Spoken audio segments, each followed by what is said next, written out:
Thank you, thank you, thank you.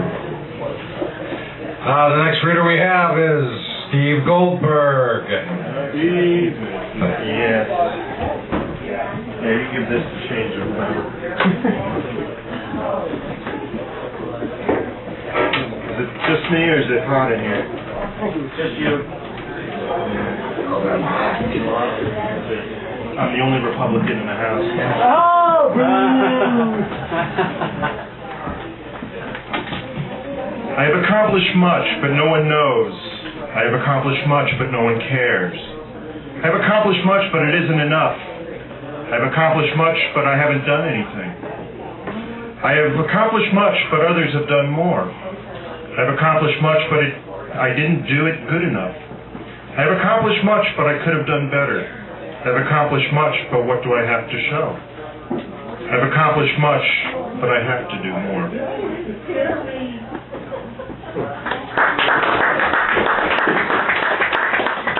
It is no charity.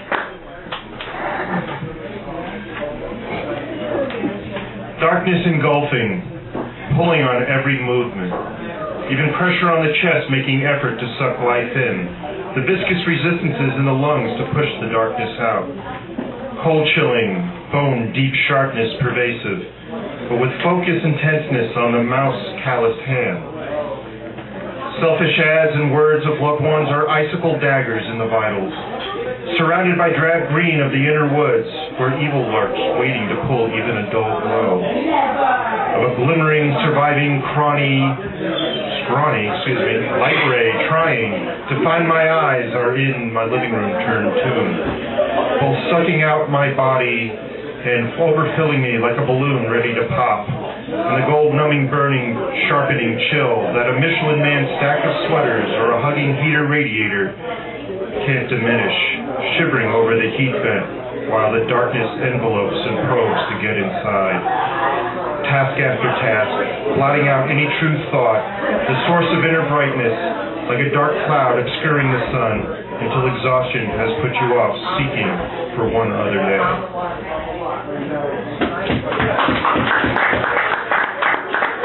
In case you're wondering, I am taking medication. Midnight glow of the translucent, white of fresh snow, it lightens through the windows. Chase the gloom from the ebony guts of the quiet, chaotic room.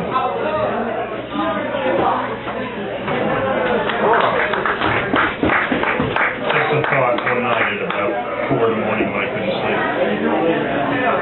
I just show that I do see some nice things in the world. What equals the scintillant moment of joy when someone sees a loved one after an absence? Airport terminals as a plane disgorges its innards, farts out such joy, enough to run the world for ages, but momentary and gone, awaiting for the next arrival.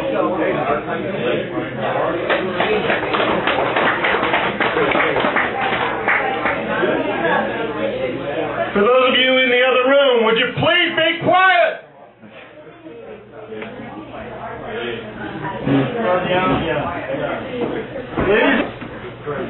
If I just sold a little more coffee, I'd have guns.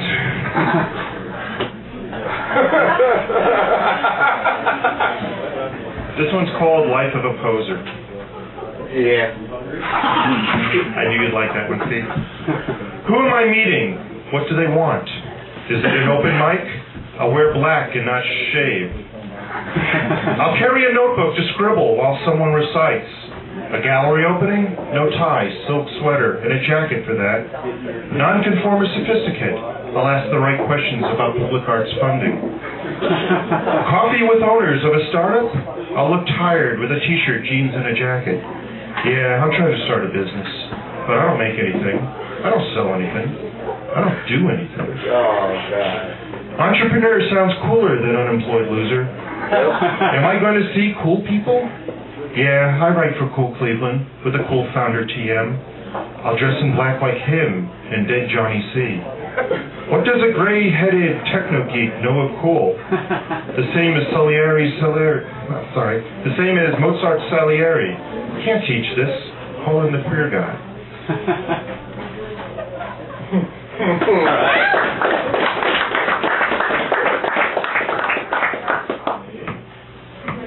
This what I call, I'm doing a series on, I was asked by some friends, I belong to Jewel Heart, which is a Buddhist group that's just on West 14th, and one of our members was Allen Ginsberg, and so we started an open mic in honor of him, after he passed on. And the guy who took that on has encouraged a few of us, and me specifically, to do a series about what's it like to be an American and be a Buddhist. So here's the first one I did out of this series. Not even sailing, or floating or swimming, but surrounded, under, over, backward, forward, outside, inside, 10 directions plus, lung full breath, stomach full belch, pull my finger, even there. Buy me, use me, chew me, drink me, discard me, then do it again. Messages everywhere, see it, hear it, taste it, feel it, think it. Walmart, no Walmart, big business, small business, read more, pay less. Teach more, teach best. More taxes, no more taxes. Ohio City graffiti. Who loves me, Cleveland? An American Buddhist here, where a yogi is a cartoon bear. Steal a picnic basket. Take more, give less. Buddha is a little boo-boo bear, showing a different way. And I'm truly a Buddhist when I realize I can change the TV channel.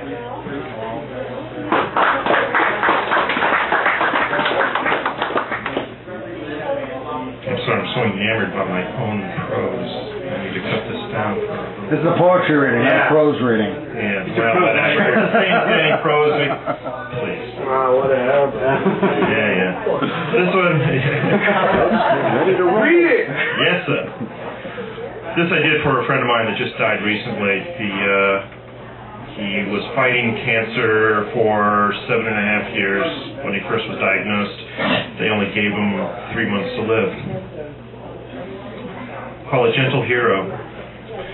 Smiling faces garland the room, pictures of tulku, Buddhas, and more, focused on the deep-breathing lump under the blanket broken by the occasional cough. He seems to know more than he tells, snoring or purring while he clears the apartment. Why do I sit in this room, bright with Tibetan colors? Because he has shown me into the sea of death. There is no identity as we know it. Through the next door, labeled as Bardo, so there is no Dennis, but the entity previously known as Dennis. Purple Rain? Ha! Bluer than a blue meanie. Rock star of the 3 times. 32 threatening mudras. Has the entity previously known as Dennis. The entity preciously known as Dennis. Here I only see the graying strands of hair over his forehead, the neat little mustache on his upper lip, yet there is this glow of greeting surrounding his bed. Soft-spoken words of love and a deep authoritative voice, quiet, respectful postures from a large imposing body, gentle strokes from massive hands swollen with rheumatoid arthritis, as an occasional glance from bed assures, and thus Dennis's presence draws out. I touch his head as I go, with intent to comfort. Instead, the warmth of his forehead rides up my arm, into my head, and into my heart, leaving me with a sense of goodwill and love. I promise to visit again soon, but warn not to stay on my account. He may have listened, but the threat may have hastened things along. I was honored to be present in preparation for his upcoming continuation day. As birth is the continuation from death, so death is the continuation from life. Perhaps this is the continuation to a pure land. Gently and quietly we move through the door, accompanied by beings that I have not yet perceived. Onward to the next stage, subtle, beautiful, and exciting. Without regret, without addiction, with compassion and with love, toward wisdom for us all. May I be as prepared for my turn, and may my next stop be as fortunate.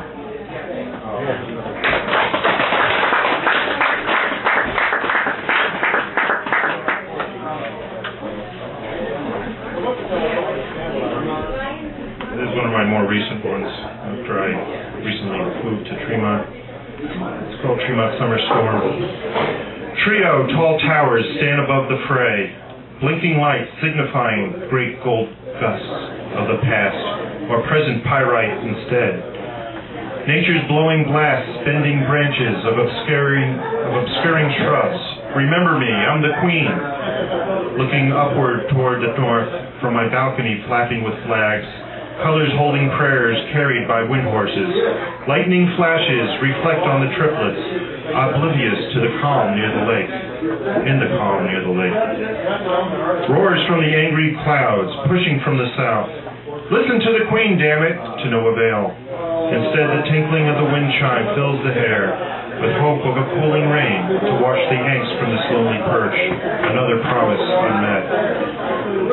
But unheeded by the mighty three, the insulted royal queen rolls east looking for a superior audience, leaving only a shower of a few drops as a calling card to remember her by, as if to say, I'll be back.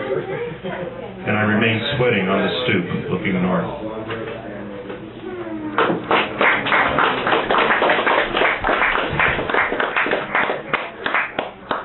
Okay, this one I actually was sketching through while sitting grasping at the dust, but the sand flows by my fingers.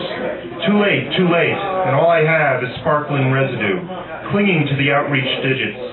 They sparkle as howl and train, remnants for what could have been, personal experience, taught and felt, now lost except for the words. The chance to have seized the golden jewels of genius, too late to hold the chain that connects to the grace. Too late to maybe become a link in that chain. Gone, too late. Too late to have a taste of the great rememberer, Father Jack, Bhikkhu Jack, Lama Kerouac. How, but 5 years too late to listen to the speech of Allen, to have more than his words, to feel each letter, each phrase, each cry. More than stories that show me how a bodhisattva desire and a common New York Buju view converged our paths onto a jovial Tibetan man. Only too late for me, the great forgetter. Left only was reflections of gold on my fingers as I read another page, always too busy and missing a reading, but that didn't deter the junkyard poet. So late in life you are recognized and proclaimed, but not by me, a transplant rediscovering the beauty in his heart that is seeing the beauty in everyone's heart. If only to hear or read the bearded activist, I may have found it earlier, instead of experiencing the love reflected back as he lied quietly in quiet composure as the church, filled with disciples singing Sufi-esque melodies, and all I can do is join in. Too late. The stream of Crane, Langston, and Levy. Did I miss swimming? Oh, Daniel, to walk your talk, you servant of all who surrounded you. The poem in the flesh, and now another glitter on my outstretched hand. What other magicians with the power to transform am I missing with my delusional eyes? What other Whitmans and Williams, Thoreaus and Corsos don't I have time for? Are words enough when I finally remove the frustration and disappointment? How much must I endure before I get the instruction to unleash my words, to fulfill their potential, to bring a tear to an eye, a smile to a mouth? Or do I live as Salieri, forever to recognize the greatness, but not be?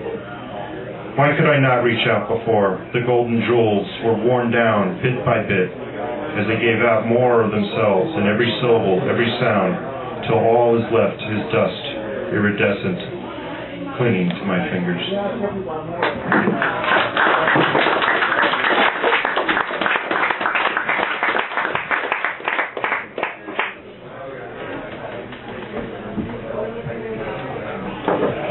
Thank you, Steve.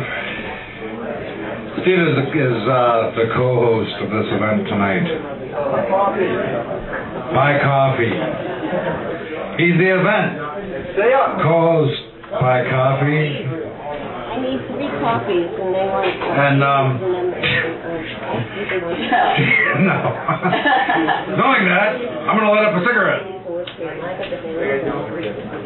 and read a short poem before our next reader. This is quite a surprise because I'm certainly not a Buddhist.